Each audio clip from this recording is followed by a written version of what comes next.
Ni siraba kumakan jamukan daminɛ ni an ka foli ni waliɲumandɔn bɛ aw ye. Siraba kumakan jamukan tɛ fɔ aw minnu kɔ. Aw minnu b'an na dɔnniya sanga ani wagati k'a fɔ ko siraba kumakan jamukan kɛra sababu ye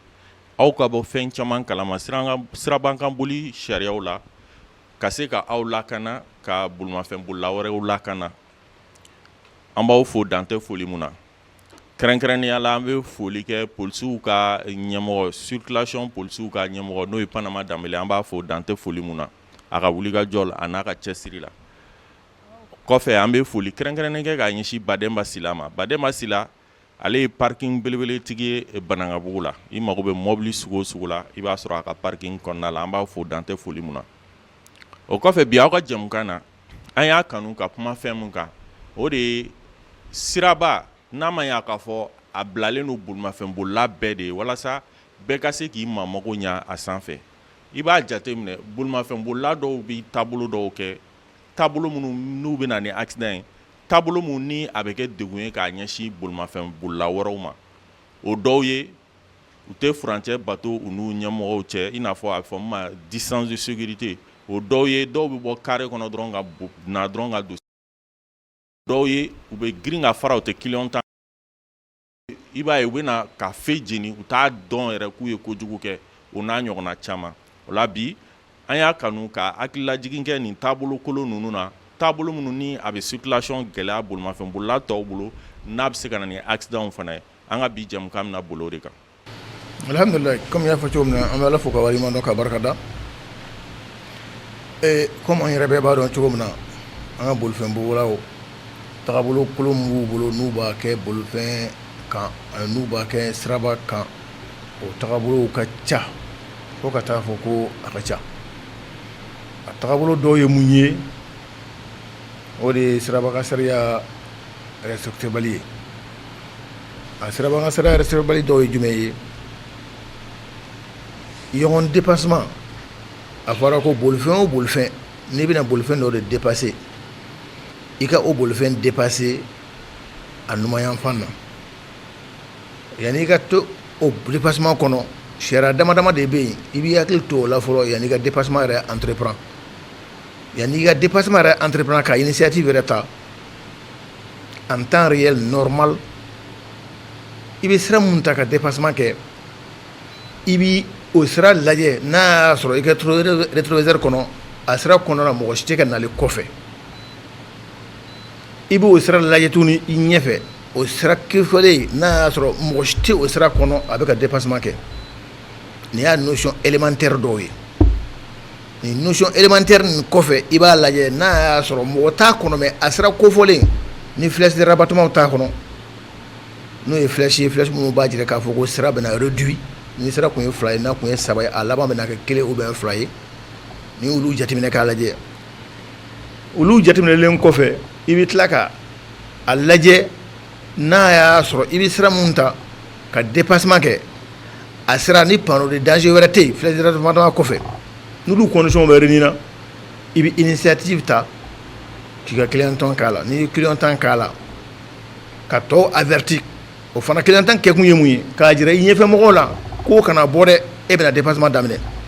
clignotant kɛkun dɔ ye mun ye k'a jira kɔfɛ mɔgɔw fana o fana kana dépassement entreprendre k'e y'a daminɛ ka ban comme ça i bɛ bɔ ka axe central ta n'o ye voie de dépassement ye o k'a sɔrɔ i ye avertissement di ɲɛfɛ mɔgɔw ma kɔfɛ mɔgɔw ma clignotant na et que sira lankolonyalen don ɲɛ kan kɔ kan flèche de rabattement tɛ yen flèche de danger tɛ yen n y'a fɔ cogo min na nin y'a élément essentiel dɔ ye pour que ka dépassement kɛ or n'i y'a jateminɛ k'a lajɛ n'a ye nin notion kelen o ta nin notion kelen dɔrɔn a bɛ an ka nin émission bɔ parce que mɔgɔw bɛ dépassement kɛ u tɛ nin jateminɛ foyi kɛ n'a tir'u kunna yɔrɔ min na dɔrɔn u bɛ clignotant kɛ i kɔrɔ yɔrɔ min na paf u bɛ bɔ ka sɔrɔ jateminɛ minnu bɛ fɔra sisan n ye notion élémentaire minnu cité sisan n'o ye règle générale d'interprétation du code pour un dépassement en temps normal réel u t'o si kɛ a kasara danyɔrɔ ta a kasara yɛrɛ ka jugu ni kasara bɛɛ ye parce que ça amène un accident frontal ni dépassement kɛra ka cɛjuguya dɔrɔn a accident a bɛ fɛn min wele ko accident a bɛ na ni accident frontal de ye accident frontal ye mun ye an ka terme mécanique la an ka mobilibolaw b'a fɔ cogo min na ko radiateur contre radiateur techniquement an bɛ se k'a fɔ ko accident frontal mais mécaniquement an ka apprenti ninnu an ka chauffeur b'a fɔ ko radiateur contre radiateur o dun accident cɛ ka jugu ka tɛmɛ accident bɛɛ kan tuma dɔ la fana an ka mɔgɔw b'a fɔ u ka terme na ko troisième position tuma dɔ la fana an ka apprenti wele cogo bɛɛ an ka apprenti bolo ni dépassement in na parce que u b'a dɔn k'a fɔ ko a kasara ni a kɔlɔlɔ u y'a nɔ ye a ye fɛn mun kɛ u y'a ye donc u sera obligé ka terme bɛɛ coller ni dépassement kolon in na ouais croisement fana o fana ye a bɛ ko kelen de ye croisement parce que pour que aw ka se ka ɲɔgɔn kunbɛn o de ye croisement ye sufɛ tile fɛ n'an y'a daminɛ sufɛla la croisement ni croisement bɛ kɛ tuma o tuma ni dɔ ka phare kun bɔra à distance e k'i ka phare jigin n'i y'i ka phare jigin ale b'a ta jigin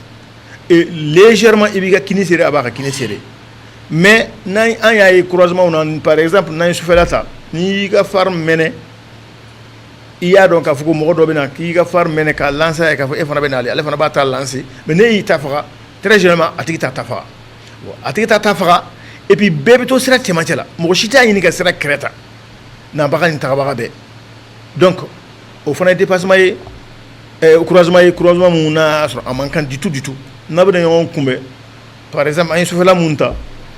ni i bɛnna ni croisement dɔ ye n'a tigi ye phare mɛnɛ ne y'i ta minɛ automatiquement e k'i ka phare faga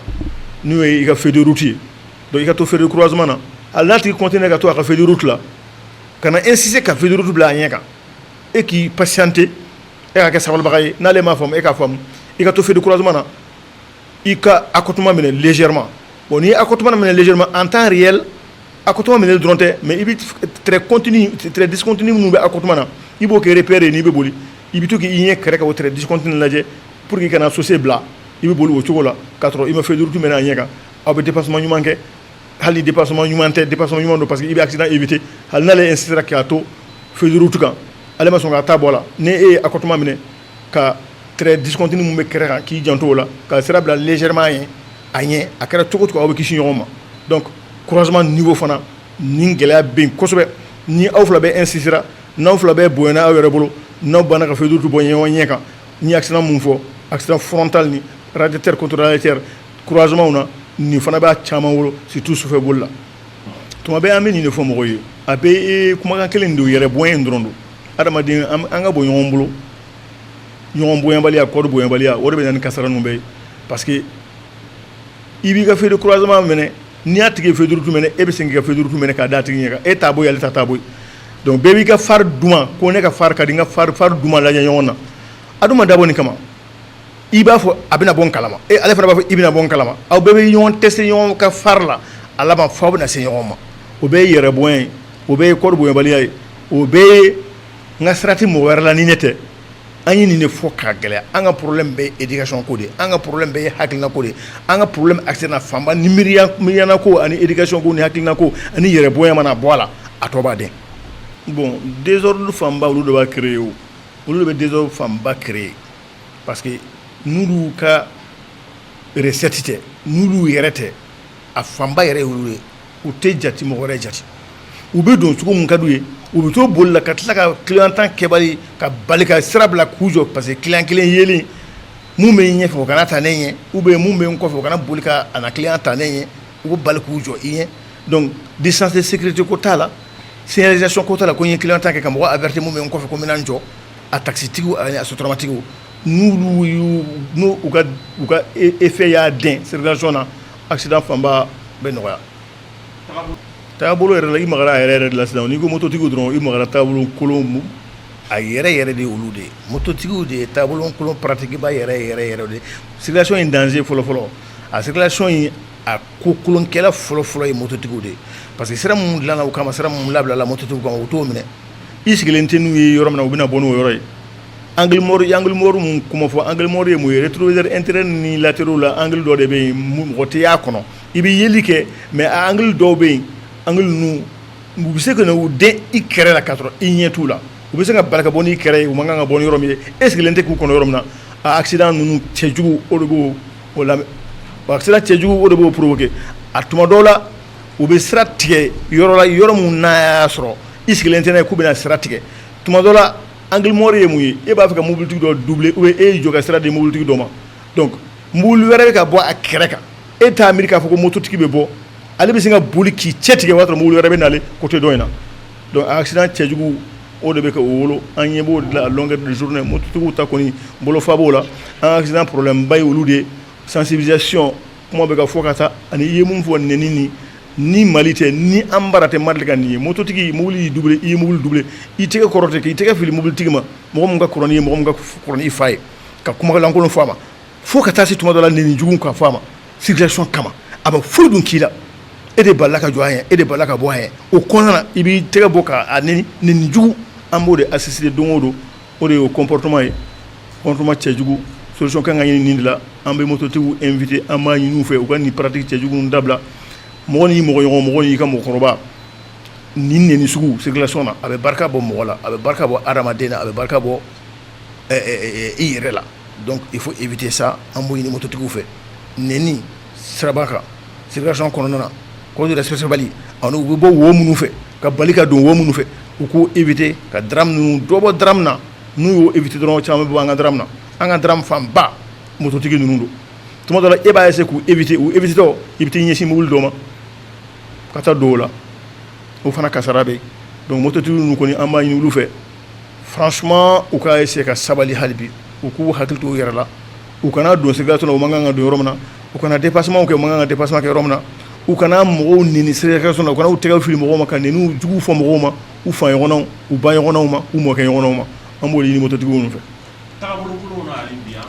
an y'o de fɔ tuma bɛɛ ka caya tagabolo kolon ninnu circulation kan ale de bɛ accident wolo accident n'i y'a mɛn accident dɔrɔn hasard tɛ accident na o tagabolo kolon ninnu dɔrɔn don circulation respectebaliya i yɛrɛ respectebaliya mɔgɔ tɔw respectebaliya ani teliya kojugu o de bɛ na ni accident ninnu ye an y'o de fɔ tuma bɛɛ tant que i ma règle respecté tant que i m'i yɛrɛ respecté tant que i t'i yɛrɛ bonya i ka mɔgɔw bonya tant que i bɛ ka presser i kun fɛ ka taa pour gagner 5 minutes pour gagner 3 minutes i bɛ na ni mɔgɔ ye ka na accident provoqué accident mun bɛ na ni mɔgɔ dɔ nin bɔlen ye n y'o de fɔ tuma bɛɛ ka na accident in ka na mɔgɔ ye ka dɔ kɛ lujuratɔ ye dɔ fa dɔ ba dɔ ka sokɔnɔna kɛ lujuratɔ ye o kungotigiya si ta conscience à vie i b'o sɔrɔ pour k'o éviter i comporter ka ɲɛ règle respecté mɔgɔw respecté sabali dɔɔni teliya kojugu in dabila circulation kɔnɔ a mana kɛ cɛ ye a mana kɛ muso ye a mana kɛ mototigi ye a mana kɛ mobilitigi ye an bɛɛ de ye kelen ye bɛɛ kan ka sariya ninnu bonya bɛɛ kan ka i yɛrɛ contrôler bɛɛ kan ka sabali circulation na bɛɛ kan ka a ka comportement adapté circulation na n'i bɔra i ka so ka ban ka exemple ɲuman di ka accident ninnu diminuer sinon ka effacer pewu yɛrɛ 0% kɔni tɛ yen mais ni nin bɛɛ y'i janto i yɛrɛ la a caman bɛ bɔ a la an bɛ ka mun vécu bi ka dɔ fa kɛ lujuratɔ ye ka dɔ fa tanya ka dɔ ba tanya ka dɔ so lankolonya ka dutigi lankolonya ka bɔ so kɔnɔ ka so lankolonya to a kungotigiya i ka conscience kan o n'i bɛ se k'o ta i bɛ continuer n'i b'a dɔn i tɛ se k'o ta i bɛ nin pratique ninnu dabila kɛnɛmana la circulation kan pour que mɔgɔw ka lafiya i bolo i ka lafiya mɔgɔw bolo bɛɛ ɲuman ka bɔ so bɛɛ ɲuman ka segin so.